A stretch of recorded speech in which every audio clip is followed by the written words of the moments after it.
In this analysis video, we're going to take a look at the swing of Henrik Stenson. Now, Henrik Stenson just won the Open Championship. He climbed up to number 5 in the world.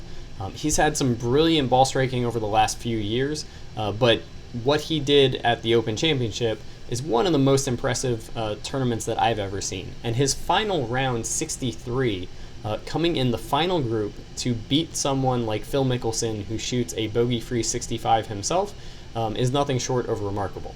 So in this video, we're going to take a look at what he does so well that makes him such a consistent ball striker, as well as one or two things that make him default to hitting 3-wood off the tee instead of driver. In doing so, hopefully you can understand some of the necessities to be just a good ball striker as well as a great driver of the golf ball, and perhaps you will decide to hit more 3-woods off the tee instead of driver yourself. So first, let's talk about how Henrik powers his swing and how he's able to be such a consistent ball striker. So he powers his swing using his whole body. We can see from the down the line view that he tends to rotate his lower body before his trunk. You can see that his thighs get back to that kind of target line checkpoint by about the time the lead arm's parallel to the ground. And then we'll see that he continues to rotate his body. You can see that his chest is roughly parallel to the target line by the time the shaft is parallel to the ground. And you'll see he does a good job of kind of delaying the straightening of his trail arm. Now, at the same time that he's powering it with his body, you can see that from the down the line view, he has a great path. So if we take a look at the checkpoint kind of here, just after delivery position, when the shaft is parallel, we'll see that the club is just slightly inside of his hands compared to the target line. He hits the golf ball with a little bit of shaft lean, which we'll see from the face-on view, and then as he gets to kind of follow-through position, or roughly when the shaft is parallel, after impact, you'll see the club head just outside of his hands.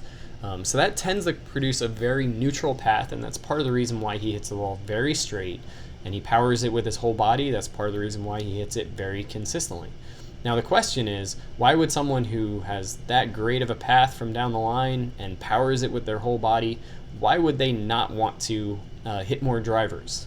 Granted, he can hit this 3-wood about 290 yards off the tee with his 120 mile an hour club head speed, but it could be a huge advantage if he could transfer that to the driver. So we're going to take a look at the face-on view and talk about why he may struggle a little bit with hitting driver compared to when he hits this super 3-wood. So now let's take a look from the face-on view, and we can see one of his dominant movements that does give him a little bit more trouble with the driver, and one of his complementary compensations that helps him succeed. Now we know from the down the line view that he has an overall really good sequencing and really good path, but this will help us see kind of how he's controlling low point along that path. And so what we'll see is that he's controlling that low point with a little bit more of the upper body lunge. So the upper body tends to get forward a little bit, and then he doesn't really have it back up as he goes into his bracing. Instead, his upper body kind of continues to drift forward towards the target. He does it even more so with the irons, and it works great for helping him get the bottom of the swing out in front of the golf ball.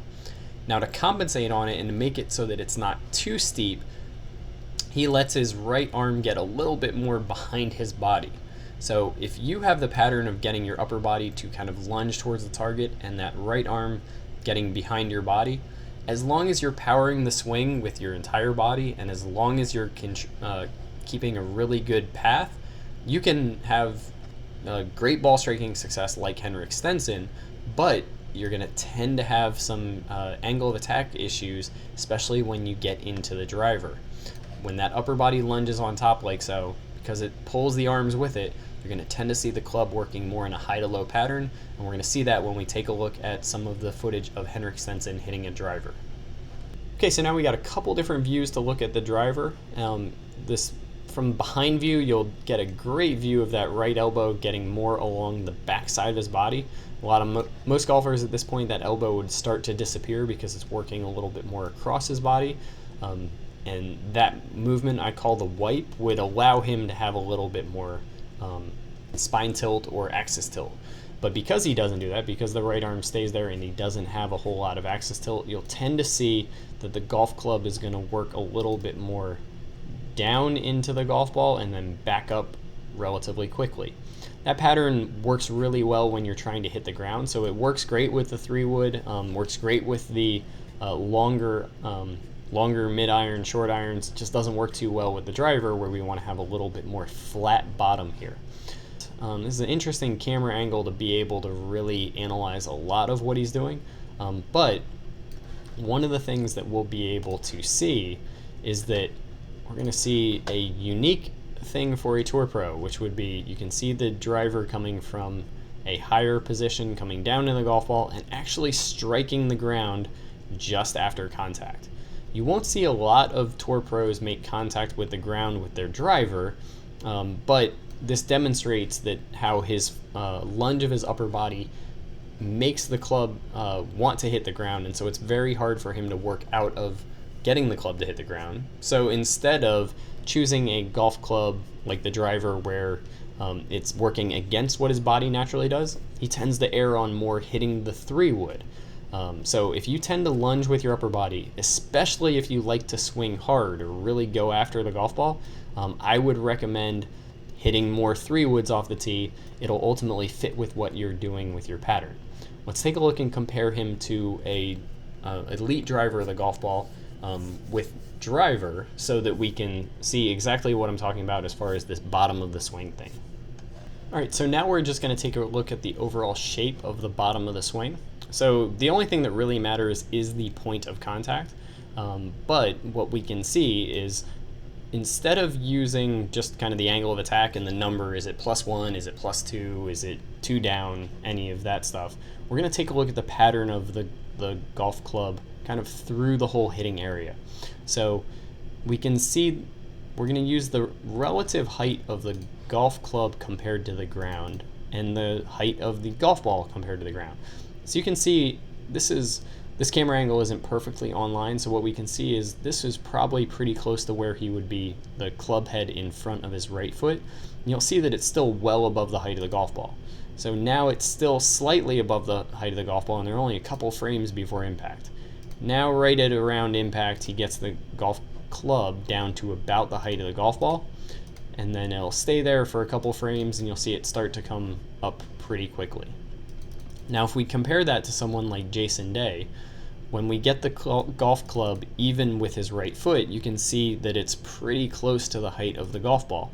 So you'll see that the golf club stays very low to the ground for a longer period of time. So it's low to the ground pretty much from right foot all the way through and past left foot, where Henrik had it not quite as low to the ground even with the right foot, and then coming up a little bit quicker compared to what Jason Day was doing.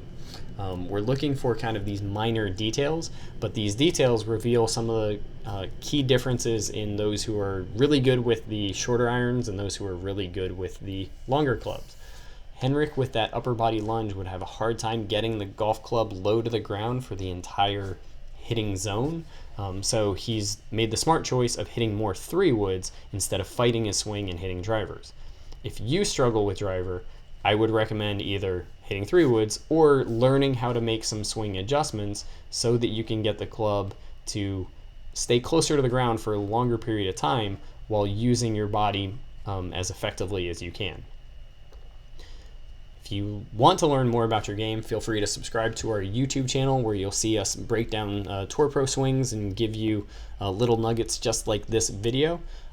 If you want to understand kind of the tour model and the different styles that work with whether it's a short iron or a driver, head over to golfsmartacademy.com and sign up for a free membership where you can check out all of our 500 plus videos to really help own and understand the golf game, both what the club needs to do, how the body can do it, and then ultimately how you can train it. If you need any help, you can email us questions or even submit your swing to get a video analysis just like this done for your own game.